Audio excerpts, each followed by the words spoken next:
똑같이 큰 돈을 벌었어도 누구는 전보다 더 어려운 상황에 빠지고 누구는 남들보다 많은 노력하지만 성공하지 못하고 삽니다. 오랜 연구 끝에 이 차이는 부자들이 가지고 있는 자세가 만들어내는 것이라는 포인트를 제2원해져서 부자의 자세에서 얘기합니다. 정직한 사람들은 대부분 부자가 아니다. 부자는 또한 대부분 정직하지 않은 사람이다. 노자의 말입니다. 또한 중국의 성인들은 말합니다. 가난한 사람이 부자를 부러워하는 것은 좋지 않은 것이긴 하지만 그것은 용서해야 할 것이다. 하지만 부자가 자기의 부를 늘리고 이것을 가난한 사람과 나누지 않는 것은 결코 용서하지 못할 일이다. 궁극적으로 노자와 중국의 성인들의 말처럼 정직하고 가난한 사람과 나눠야 하는 것이 가장 중요한 부자의 자세라고 생각하지만 이 책 부자의 자세에서는 어떤 게 부자의 자세인지 한번 살펴봅시다. 저의 가치관과 비교해 봤을 때 동의하지 않는 부분도 많지만 이 영상을 시청하시는 분들에게 도움이 될 것 같은 내용들 위주로 정리하여 구상을 해보았습니다.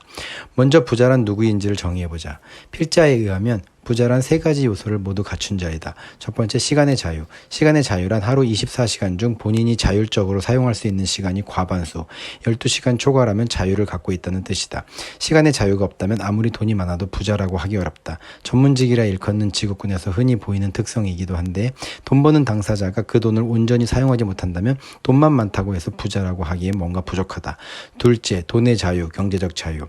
돈의 자유, 다시 말하면 경제적 자유란 근로소득이 없어도 의식주 관련한 생계지출과 취미, 여가활동 등 삶의 질을 높이는 여유를 위한 지출을 최소한으로 유지할 수 있으며 어느 정도 여유를 누릴 수 있는 자유가 있는지를 뜻한다. 생계를 위해 근로소득을 꼭 해야만 한다면 경제적 자유가 없다는 뜻이기도 하다. 셋째, 관계의 자유. 혈연관계와 같이 끊을 수 없는 필연적인 관계를 제외하고 다양한 관계 속에서 얼마나 자유롭냐를 따지는 것이 관계의 자유다. 가령 필요한 소비와 여유로운 소비 모두 할 수 있는 돈도 충분하고 시간도 충분한데 일이라는 관계에 얽혀 벗어날 수 없다면 이는 관계의 자유가 없다고 할 수 있다. 물론 세 가지 요소는 어느 정도 교집합의 연결도 가지고 있는 바 관계의 자유가 없는 사람은 시간의 자유가 없는 경우도 많다. 세 가지를 어느 정도 자유롭게 통제할 수 있어야 부자라고 할 수 있다. 예를 들어 백수의 경우는 시간과 관계의 자유가 높다고 할 수 있다. 직장이란 관계에 얽매여 있지도 않고 시간도 많다. 그러나 경제적 자유가 없기 때문에 부자라고 할 수 없다. 앞으로 나오는 부자라함은 부자의 정의, 시간, 경제, 관계의 자유를 가진 자를 충족하는 사람을 선별하여 말하는 것이다. 기본 자세, 부자는 타고나는 것이 아니다. 부자의 기본 자세를 17가지로 요약해 보았다. 첫 번째, 신세는 반드시 갚는다. 실제 부자를 보면 빼앗기보다는 남에게 먼저 주려고 하는 모습을 자주 볼 수 있다. 그 이유는 애초에 신세를 지려 하지 않고 본의 아니게 신세를 지더라도 그에 대한 보답을 반드시 하기 때문이다. 타인에게 신세 지지 말라. 그런 의존성은 당신을 수동적으로 만들고 타인의 도움 없이는 스스로 아무것도 이룰 수 없는 나약한 존재로 만들 뿐이다. 두 번째, 자기 원칙은 꼭 지킨다. 규칙을 만들고 지키는 사람이 성공할 확률이 높은 것은 과학적 근거가 있는 사실이다. 스트레스는 주로 미완성할 일에 대한 압박에서 많이 생겨난다.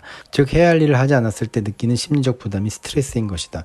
뇌과학적인 측면에서 규칙을 정함으로써 실천율을 높일 수 있고 스트레스를 큰 폭으로 줄일 수 있다. 해야 할 일이 명확해지기 때문이다.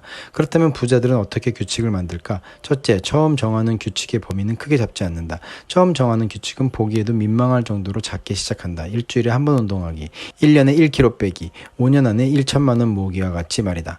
인간의 뇌는 한 번 손댄 일을 끝까지 하려는 심리가 있기 때문에 막상 실천하면 어떻게든 완수한다. 애초에 정한 작은 규칙보다 더 많은 결과물들을 만들어내는 것이다. 둘째, 규칙을 강화한다. 첫째 규칙을 실천하면 둘째 규칙이 지켜진다.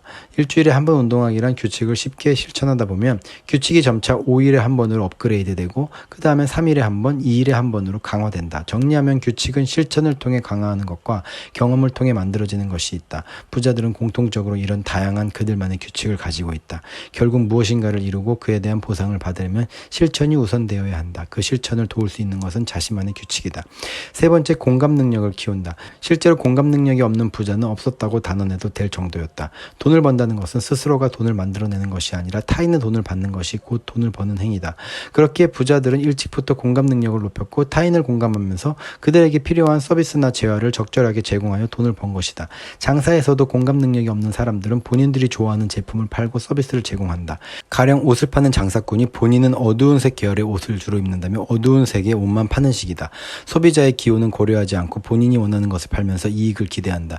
그렇게 장사가 되지 않으면 또 손님 탓을 한다. 옷을 입을 줄 모르네, 라면을 먹을 줄 모르네, 손님들은 자기들 이익만 생각하고 이기적이네 라며 남 탓을 하니 공감 능력은 높아지지 않는다. 그렇다면 부자들은 이런 공감 능력을 어떻게 키웠을까? 부자들은 저마다 각기 다른 방법으로 공감 능력을 키웠다. 그 내용을 살펴보면 매사에 역지사지로 한쪽에 치우친 생각을 하지 않도록 노력했다는 점, 소설을 많이 읽었다는 점, 드라마나 영화를 즐겨 봤다는 점 등이 있다. 즉 부자들은 하나의 현상에 대해 자신만의 시각이 아닌 타인의 시각으로 볼 수 있는 훈련을 꾸준히 해왔다.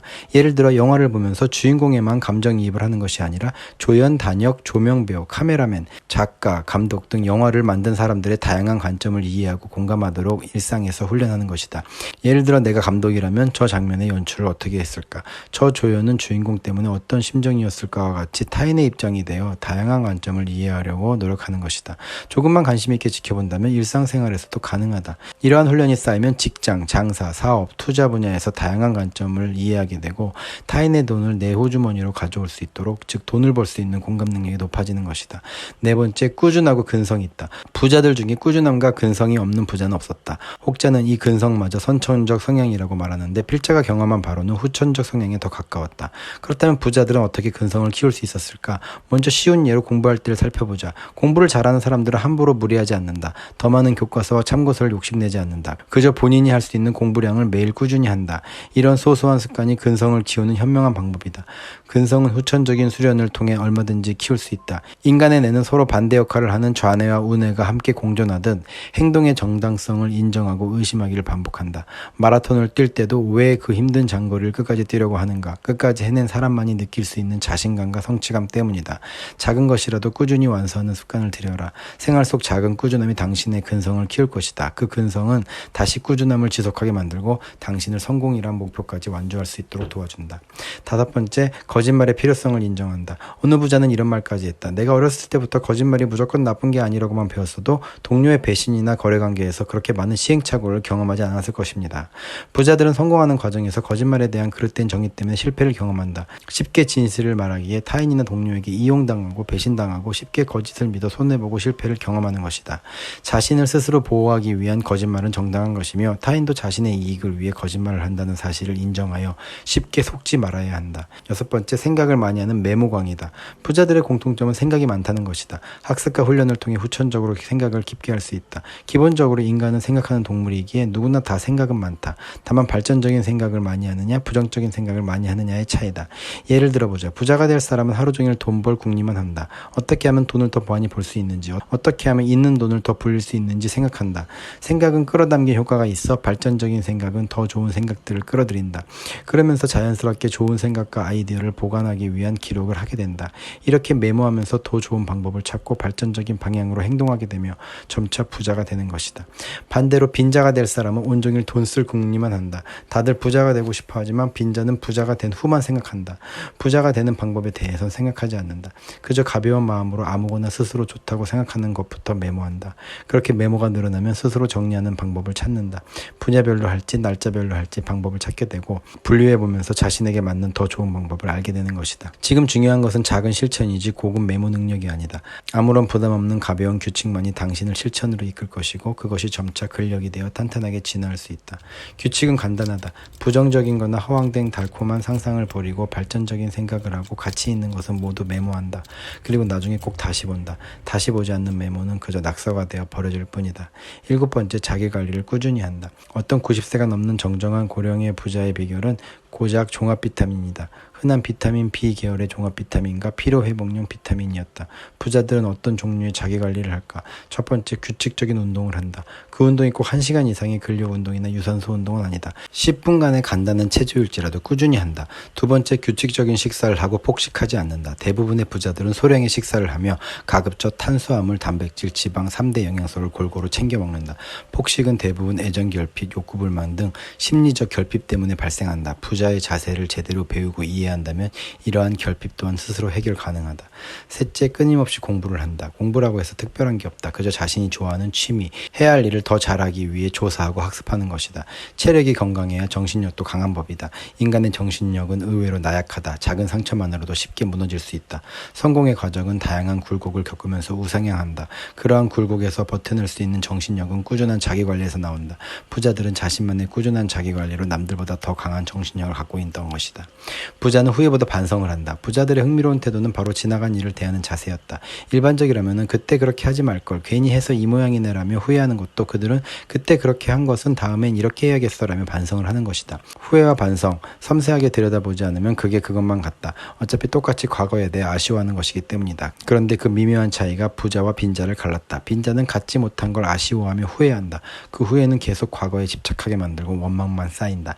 반면 부자는 똑같은 현상에 대해서도 후회보다 반성을 했다. 비록 과거와 똑같은 상황이 오지 않더라도 반성하여 더 발전된 상태가 되도록 노력하는 것이다.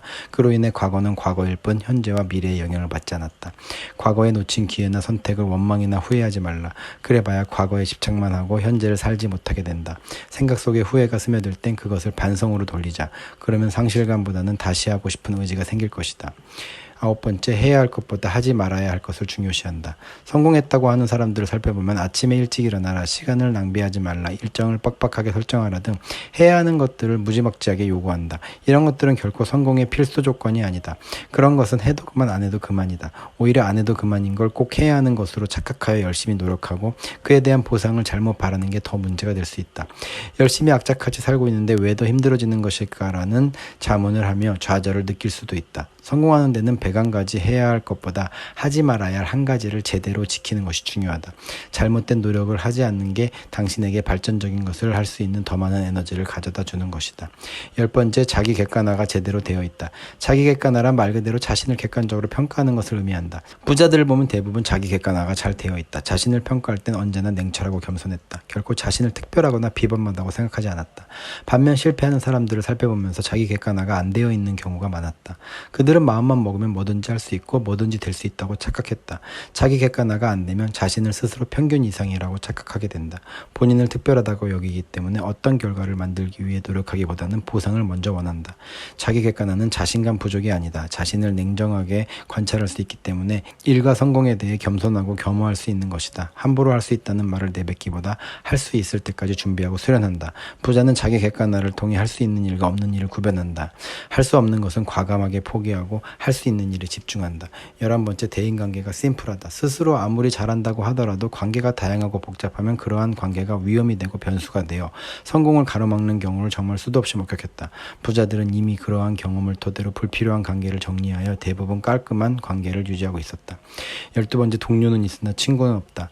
필자가 실제 장사, 사업, 투자 활동을 해보면서 배운 점은 세상은 일반적인 상식과 전혀 반대의 모습이 많다는 점이다.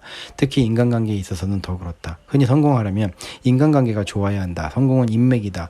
인맥 관리를 잘해야 한다라며 인맥이 성공과 비례하는 것처럼 말하지만 현실은 정반대였다. 실제로 인맥은 성공에 전혀 도움이 안 되었고 해악만 되었다. 성공은 오롯이 외로움을 통해서만 이루어질 수 있다.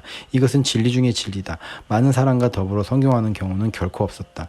인간은 본디 이기적인 동물이다. 자신의 이익을 위해 타인의 희생을 뻔뻔하게 강요하는 것이 인간의 본성이다. 그렇기에 부자들은 이런 점을 일찍부터 깨닫고 친구가 없던 것이다. 그럼 공적인 관계가 아닌 사적인 관계 속 친구는 어떨까? 이 역시 마찬가지다. 어차피 사회 속에선 이해관계에 얽매이게 된다. 저학년 학창 시절에야 서로 아무런 욕심이 없으니 잠깐 친구로 지내도 문제가 없지만 사회에 나오면 욕심이 생기고 이익을 따질 수밖에 없다. 이렇듯 성공으로 가는 과정에서 친구는 오히려 리스크다. 친구가 많을수록 성공에서 멀어진다. 그렇다면 성공한 후에는 어떨까? 부자들끼리는 관계에 대한 원리를 누구보다 더 잘 이해하기 때문에 상대에게 피해를 주지 않는다. 그들은 개인주의 아래 상대를 존중하며 부담 없는 관계를 형성한다. 그렇다고 친구라는 이름을 내세우며 자신의 이익을 취하려고도 하지 않는다. 곳간에서 인심나듯 여유로움이 서로 안전거리를 지켜주며 신의를 지키는 관계로 지낼 수 있다. 13번째, 재미를 위한 관계는 없다. 일반적인 사람들은 관계를 맺을 때 감정을 우선시하고 부자는 배움을 우선시한다. 감정을 우선시하는 모임의 목적은 대부분 재미와 유흥이다. 물론 부자라고 재미를 위한 모임이 없는 것은 아니다. 부자가 되고 나서는 상대적으로 여유가 있기 때문에 취미나 재미를 위한 모임을 갖기도 한다. 하지만 부자가 되는 과정에선 놀이와 재미를 재미를 위한 모임은 철저하게 배제한다. 대부분의 부자는 철저하게 개인주의다. 타인에 대해서 일절 관심을 갖지 않는다. 그저 자신을 존중하듯 타인도 존중한다. 그렇기에 관계의 목적도 자랑, 재미, 놀이의 목적이 아니라 도움을 주고받거나 배움이 주된 목적인 것이다. 왜 부자들은 재미를 위한 관계를 맺지 않는 것일까? 돈이란 것은 초반에는 버는데 많은 시간이 들어가지만 후반엔 관리하는데 더 많은 시간이 들어간다. 번 돈을 관리하고 지식을 쌓기도 바쁜데 단순한 재미가 아닌 배움의 재미를 위한 목적으로 그들끼리만 어울린다. 부자는 돈을 가볍게 여기지 않는다. 부자들은 공통적으로 돈에 대한 철학과 가치관이 있었다. 15번째, 근로소득은 필수다. 돈만 쓴다고 즐거운 인생을 사는 것도 아니다. 실제로 자수성가한 많은 부자들은 은퇴를 빨리 하라고 마음먹지만 결국 은퇴하지 않고 소소하더라도 꾸준히 할 수 있는 일거리를 찾는 이유가 바로 이 때문이다. 부자들은 근로를 하지 않는다는 생각은 일하기 싫어하는 사람들이 만들어낸 이상, 드라마나 영화에서 만들어낸 환상이다. 부자들은 자신이 진정으로 원하고 하고 싶은 일을 한다고도 하는데 이 말은 일부는 맞고 일부는 틀리다. 일이란 하고 싶은 것만 할 수 없다. 무인도에 혼자 살더라도 하고 싶은 일만 할 수 없듯 다양한 관계를 구성한 사회 속에서 하고 싶은 것만 할 수는 없는 법이다. 우리 인간의 뇌 구조 자체가 그렇게 설계되어 있다. 하고 싶은 일이라도 계속 하다 보면 하기 싫어지도록 진화한 것이다. 즉 인간의 뇌는 반복하는 일에 실증을 느끼고 새로운 것을 하고 싶도록 되어 있다. 일을 하다 보면 사회 속에서 다양한 관계에 얽힐 수밖에 없다. 직원이 필요하고 거래 상대가 필요하다. 직원이나 거래 상대를 통제한다는 것은 자기 뜻대로 되는 게 아니라는 말이다. 이러한 이유로 부자조차도 하고 싶은 일만 하는 것이 아니다. 부자들도 능동적으로 꾸준히 근로소득 활동을 하고 거의 평생 일을 한다고 보면 된다. 부자가 되는 과정에서 근로소득은 두말할 이유도 없다. 근로소득은 생계를 위한 기본소득이다. 그에 반해 투자소득은 여유를 위한 소득이다. 하지만 여유를 위한 투자소득은 근로소득 없이 이룰 수 없다. 즉 근로소득은 부자가 되기 위한 필연적 소득이라 할 수 있다. 어차피 젊을 때 근로소득은 부자가 되기 위한 것이든 생계를 위한 것이건 필수다. 이왕 하는 일이라면 부자가 되기 위해 꾸준히 하는 것이 낫다. 그리고 나중에 부자가 된다면 은퇴하라고 떠밀지 않아도 알아서 스스로 일을 찾는다. 16번째, 돈에 대해 위선적이지 않다. 부자는 크고 작건 다 같은 돈이라고 생각한다. 하지만 빈자는 큰 돈만 돈이라고 생각한다. 단 여기서 직장 근로소득은 스스로 번 돈이 아니다. 직장 근로소득은 자신의 노동시간을 판 대가에 불과하다. 능력에 따라 누군가는 1시간 노동 가치가 100만 원이 될 수도 있고 누군가는 최저시급이 될 뿐이지 스스로 번 돈이라고 할 수 없다. 직장 근로소득은 젊은 시절 자신의 시간 가치를 돈으로 바꾼 것에 불과하다는 말이다. 부자들은 돈을 좋아하는 것을 숨기지 않고 더 많이 벌 궁리를 한다. 그러나 빈자는 돈 밝히는 것을 천하게 여기고 뒤에서는 도박, 복권, 비트코인 같은 한바탕으로 큰 돈을 벌 수 있는 것만 찾아 헤맨다. 스스로 10만 원도 벌어보지 못했으면서 고작 10만 원을 버느니 안 하겠다고 하는 그러한 태도들이 돈에 대한 위선이다. 부자들은 돈에 대해 위선적이지 않다. 그래서 흔히 부자가 더 쪼잔하다, 인색하다는 오해도 받는다. 부자들에게 돈은 그저 돈이지 크고 작음이 없기 때문이다. 마지막 17번째, 처음 투자는 부동산 경매로 시작한다. 부동산 경매는 일반 매매, 분양 투자보다 장점이 많고 통제가 쉬운 투자 방법이다. 일반 매매나 분양은 부동산 거래의 절차나 물건에 대한 안목을 타인에게 맡기는 행위다. 중개업자나 분양사가 좋은 물건이라면 추천해주고 돈만 주면 그들이 알아서 절차를 대행해준다. 그렇게 하면 그들은 투자자가 손해를 보건 이익을 보건 상관없이 수수료로 돈을 번다. 하지만 부동산 경매는 다르다. 처음부터 끝까지 스스로의 선택과 결정으로 이루어지는 거래다.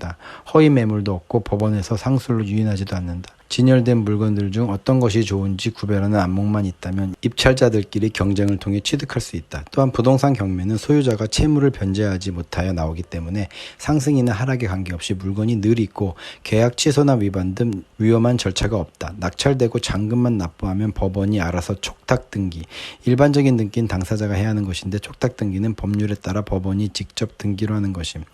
로 소유권 이전을 해준다. 다만 법원이 사전에 고지한 권리상의 문제에 대해서는 입찰자의 책임이다. 그렇기에 부동산 경매는 이러한 권리관계상의 문제를 스스로 파악할 수 있는 권리 분석에 대한 지식은 있어야 된다. 권리 분석이 어려운 것도 아니다. 매각 물건 명세서 보는 방법만 알아도 안전한 물건을 쉽게 골라낼 수 있다. 자, 부자의 자세 17가지를 살펴보았습니다. 이 중 자신이 가지고 있는 자세는 몇 개나 되나요? 표를 만들어 보았으니 스스로 체크해보는 것도 도움이 될 것 같습니다.